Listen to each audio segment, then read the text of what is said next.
Hey guys, welcome to Vino curiosity. நம்ம இன்னைக்கு பார்க்க போகிறது என்னன்னா, எப்படி வந்து மைலேஜ் ஓரியன்டாக ஓட்டுறது அப்படின்ட்டு. இப்போ கட்டாலேயே பார்த்தீங்கன்னா நம்மளுக்கு 11லேருந்து 24 வரைக்கும் நம்மளுக்கு மைலேஜ் வந்து நம்மளால் எடுத்துகிட்டு வர முடியும். அது நம்ம ஓட்டுற ஸ்டைல் பொறுத்து தான் வந்து நம்மளுக்கு இருக்கும். இப்போ நம்ம கிரெட்டாவில் பார்த்தீங்கன்னா நம்ம சிட்டிக்குள்ளே ஓட்டிகிட்ருக்கோம். 23ன்ற மாதிரி நம்மளுக்கு மைலேஜ் கிடைக்குது.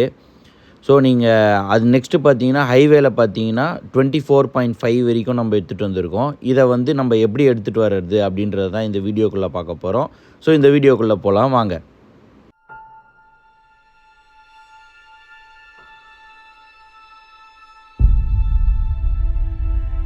ஸோ இப்போ நம்ம வண்டி ஓட்டுறோம் அப்படின்னா எப்படி மைலேஜ் எடுத்துகிட்டு வரணும் அப்படின்னா, ஃபஸ்ட்டு விஷயம் வந்து ஃபாஸ்ட்டாக வந்து ஆக்சிலரேட் பண்ணக்கூடாது வண்டியை. ஸோ வேகமாக வந்து மூவ் பண்ணக்கூடாது. அதே மாதிரியே கியரை ரொம்ப கம்மியாக வச்சு ரொம்ப பவர் கொடுக்கக்கூடாது இன்ஜினுக்கு. அப்படி கொடுத்தீங்க அப்படின்னா ஃபியூல் கன்சப்ஷன் வந்து ரொம்ப அதிகமாக இருக்கும். நெக்ஸ்ட் வந்து பிரேக் யூசேஜ் வந்து ரொம்ப மினிமலாக இருக்கணும். அது எப்படி இருக்கணும் அப்படின்னா, இப்போ நீங்கள் ஓட்டிட்டு இருக்கீங்க, முன்னாடியே உங்களுக்கு வந்து பிரேக் பிடிக்கிற ஒரு சுச்சுவேஷன் வருது அப்படின்னா, வேகமாக போய் அந்த இடத்துல சடன் பிரேக் போகாமல் காரை வந்து அந்த மொமெண்டம்லேயே மூவ் பண்ண வச்சு ஃபியூலை வந்து நம்ம சேவ் பண்ணலாம். அந்த மாதிரி நீங்கள் ஓட்டும் போது உங்களுக்கு வந்து கம்மியாக இருக்கும். இப்போ எக்ஸாம்பிளுக்கு வந்து நான் இப்போ வேகமாக போயிட்டு இருக்கேன். இப்போ இந்த இடத்துல ஒரு பைக் போறாரு, என்னால் அந்த இடத்துல அவரால் மூவ் பண்ண முடியாது, ஆப்போசிட்ல வெஹிக்கிள் வருது. அப்போ நான் அந்த இடத்துல பிரேக் யூஸ் பண்ணாமல் நார்மலாக அப்படியே ஸ்லோ டவுன் ஆகி ஆக்சிலேட்டர் கொடுக்காம அப்படியே அந்த இதுலேயே ஃப்ளோலேயே போயிட்டு அவர் கொஞ்சம் மூவ் ஆனதுக்கு அப்புறமா நான் வந்து கியரை கரெக்டான பொசிஷனில் வச்சு நான் வந்து ஆக்சிலேட்டர் கொடுக்கும்போது நம்மளுக்கு வந்து ஃபியூல் கன்சப்ஷன் வந்து கம்மியாக இருக்கும். அது எங்கே பார்க்கணும் அப்படின்னா, இங்கே பார்த்தீங்கன்னா தெரியும், அந்த ப்ளூ கலர் மார்க் இருக்குல்ல, அதில் வந்து உங்களுக்கு 30 வரைக்கும் இருக்கும். ஸோ 30 வரைக்கும் மைலேஜ் மேக்ஸிமம்ன்ற மாதிரி இதில் கன்சிடர் பண்ணுறோம் அப்படின்னா 0 to 30. இப்போ நீங்கள் அதை மூவ் பண்ணும்போது உங்களுக்கு வந்து அந்த இடத்துல காமிக்கும் எவ்வளோ வரும் அப்படின்னு சொல்லிட்டு. இப்போ நான் ஆக்சிலேஷன் அதிகமாக கொடுக்கும்போது எனக்கு வந்து 10 12 அந்த மாதிரி தான் வரும். நான் ஆக்சிலேட்டர் கொடுக்காதப்ப இப்போ பார்த்தீங்கன்னா 30 கிட்ட காமிக்குது. ஸோ இந்த பாயிண்ட்டை வந்து நீங்கள் பார்த்து கரெக்டான ஒரு பொசிஷனில் நீங்கள் ரன் பண்ணுறீங்க அப்படின்றப்ப உங்களுக்கு வந்து சூப்பராக இருக்கும் ஓவராலாக பார்க்கறதுக்கு. அதே மாதிரி நீங்கள் வந்து ஒரு மேட்ல ஏத்துறீங்க அப்படின்றப்ப முன்னாடியே கரெக்டான ஸ்பீட்ல வச்சு கரெக்டா ஏத்துனீங்க அப்படின்னா உங்களுக்கு வந்து இதுவா இருக்கும். நீங்க மேட்ல ரொம்ப ஸ்லோவா போயிட்டு அதுக்கப்புறம் நீங்க ஆக்சிலேட்டர் அதிகமா கொடுக்கும்போது அந்த மொமெண்டம் கிரியேட் பண்றதுக்கு வந்து உங்களுக்கு வந்து கண்டிப்பா லேட் ஆகும். நீங்க கரெக்டான ஆக்சிலேட்டர் வந்து கொடுக்கணும், பிரேக்கிங் பண்ணணும். ஏன் சொல்றேன் அப்படின்னா, இப்போ நீங்க ரொம்ப வேகமா போயிட்டு சடன் பிரேக் பிடிச்சிங்க அப்படின்னா உங்களோட எனர்ஜி மொத்தம் வேஸ்ட் ஆயிடும். அகைன் வந்து நீங்க திருப்பி அந்த எனர்ஜியை வந்து பில் பண்ணணும் அப்படின்றப்ப ஆக்சிலேட்டர் அதிகமாக கொடுப்பீங்க. ஸோ பெட்ரோல் கன்சப்ஷன் வந்து அதிகமாக இருக்கும்.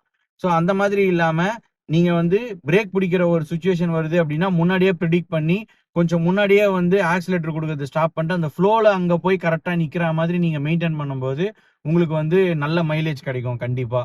இப்போ நம்ம வந்து ஹைவேல நம்ம ஓட்டிட்டு இருக்கும்போது பார்த்துருப்பீங்க 24.5 வரைக்கும் வந்திருக்கும். சிட்டிக்குள்ளே வந்ததுக்கப்புறம் ஆப்வியஸாக நம்மளால் பிரேக் பிடிக்காமல் இருக்க முடியாது, ஆக்சிலேட் கொடுக்காம இருக்க முடியாது. ஆனால் அதை எந்த அளவுக்கு நம்ம எஃபிஷியண்ட்டாக யூஸ் பண்ணுறோமோ அந்த அளவுக்கு வந்து நம்மளுக்கு வந்து மைலேஜ் நல்லாவே வரும். நெக்ஸ்ட்டு ஆர்பிஎம் பார்த்து வண்டி ஓட்டணும். ஆர்பிஎம் வந்து நீங்கள் வந்து 2க்கு மேலே வச்சிங்க அப்படின்னா உங்களுக்கு மைலேஜ் வந்து அதிகமாக எடுக்கும். ஸோ ஆர்பிஎம்மை வந்து அந்த கரெக்டான லெவலில் வச்சு ஓட்டும்போது உங்களுக்கு இருக்கும். ஸோ ஆக்சிலேட்டரை வந்து நீங்கள் ஃபாஸ்ட்டாக எடுத்துனீங்க அப்படின்னா ஆர்பிஎம் அதிகமாக சுற்றும், ஃபியூல் வந்து அதிகமாக எடுக்கும். ஸோ ஆர்பிஎம் வந்து கம்மியாக வச்சு ஓட்டுங்க. இப்போ ஹைவேல போயிட்டுருக்கோம். மைலேஜ் பார்த்தீங்க அப்படின்னா 24.5ன்ற மாதிரி கிடைக்குது. நான் வந்து க்ரூசிங் ஸ்பீட் வந்து 80ல் தான் போயிட்டுருந்தேன். பட் இப்போ வீடியோ எடுத்துகிட்டு இருக்கனால சேஃபாக இருக்காதுன்னு சொல்லிட்டு கொஞ்சம் ஸ்லோ பண்ணிவிட்டு வீடியோக்காக நான் ஸ்லோவாக போயிட்டுருக்கேன்.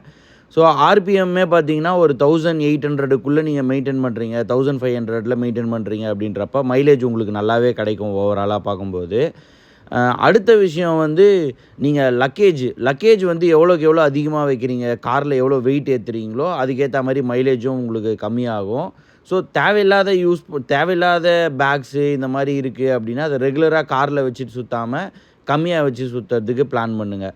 இப்போ நம்ம ஓவரால் ட்ரிப் பார்த்தீங்க அப்படின்னா 20.7ன்ற மாதிரி வந்திருக்கு. இப்போ ஓட்டின அந்த 57 கிலோமீட்டர் மட்டும் நம்மளுக்கு வந்து 24.4 24.5ன்ற மாதிரி வந்திருக்கு.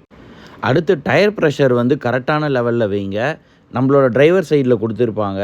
அந்த கரெக்டான லெவலை நீங்கள் வச்சு ஓட்டும்போது உங்களுக்கு டயருக்கும் ரோடுக்கும் இருக்க கான்டாக்ட் வந்து பர்ஃபெக்டாக இருக்கும். உங்களுக்கு மைலேஜுமே வந்து நல்ல டிஃப்ரென்ஸ் இருக்கும். உங்கள் டயரோட லைஃபுமே வந்து ரொம்ப நல்லாயிருக்கும். ஏசி வந்து நீங்கள் எவ்வளோ கம்மியாக வேணாலும் வச்சுக்கோங்க. ஆனால் ப்ளோவரோட ஸ்பீடை வந்து ரொம்ப அதிகமாக வைக்காதீங்க. உங்களுக்கு ஓரளவுக்கு நல்ல சில்னஸ் கிடச்சதுக்கப்புறம் ப்ளோவர் வச்சா கூட உங்களுக்கு பிரச்சனை இருக்காது. பட் நீங்கள் இயர்லியாகவே ப்ளோவரை நீங்கள் அதிகமாக வைக்கிறீங்க அப்படின்றப்ப கண்டிப்பாக வந்து உங்களுக்கு வந்து அதிகமாக இன்ஜின்லேருந்து லோடு எடுக்கும். ஏன் அப்படின்னா உங்களுக்கு அதிக ப்ளோ பண்ண ட்ரை பண்ணோம். ஆனால் இன்ஜின் வந்து ப்ராப்பராக வந்து கூல் பண்ணாது. அப்படி இருக்கும்போது உங்களுக்கு வந்து அந்த டிஃப்ரென்ஸ் கண்டிப்பாக தெரியும். ஸோ கரெக்டான ஒரு ப்ளோவர் ஸ்பீடில் வச்சுட்டு ஓட்டினீங்க அப்படின்னா அதுவுமே உங்களுக்கு வந்து நல்ல இம்ப்ரூவ்மெண்ட்டை தரும். முக்கியமாக விண்டோஸை வந்து க்ளோஸ் பண்ணிவிட்டு ஓட்டுங்க. அப்போ தான் வந்து உங்களுக்கு வந்து ஏர் ட்ராக் வந்து கம்மியாக இருக்கும். உங்கள் எஃபிஷியன்சி வந்து அதிகமாக இருக்கும். இதை பற்றி நம்ம வந்து ஆல்ரெடி ஒரு வீடியோ போட்டிருப்போம். அதை பார்க்காதவங்க போய் பாருங்கள். முக்கியமாக ஹைவேலலாம் போகும்போது லேன்ஸ் வந்து சும்மா சேஞ்ச் பண்ணாதீங்க தேவையில்லாமல். ஸோ நீங்கள் லேன் சேஞ்ச் பண்ணிக்கிட்டே இருந்தீங்க அப்படின்னாலுமே உங்களுக்கு வந்து மைலேஜ் வந்து கொஞ்சம் ட்ராப் ஆகிறது தெரியும். ஸோ ஃபைனலாக வந்து கரெக்டாக சர்வீஸ் விடுங்க. ஆயில் ஃபில்டர் எல்லாத்தையுமே வந்து பக்காவாக சேஞ்ச் பண்ணுங்கள். ஏர் ஃபில்ட்ரு எல்லாமே. ஸோ ஸ்மூத்தாக ஓட்டினீங்க அப்படின்னா கண்டிப்பாக உங்களுக்கு மைலேஜ் கிடைக்கும். நீங்கள் ஓட்டுறத வந்து கொஞ்சம் கொஞ்சமாக இம்ப்ரூவ் பண்ணுங்கள். உங்களோட மைலேஜுமே இம்ப்ரூவ் ஆகும். இந்த வீடியோ அவ்வளோதான். உங்களுக்கு பிடிச்சிருக்கும்னு நினைக்கிறேன். இன்ஃபர்மேட்டிவாக இருந்துச்சு அப்படின்னா லைக் பண்ணுங்கள், சப்ஸ்கிரைப் பண்ணுங்கள், கமெண்ட் பண்ணுங்கள். உங்களுக்கு எவ்வளோ மைலேஜ் இது வரைக்கும் வந்திருக்கு அப்படின்றதையுமே நீங்கள் வந்து கமெண்ட்ஸில் சொல்லுங்கள். நெக்ஸ்ட் வீடியோவில் பார்ப்போம். Thank you, bye bye, see you.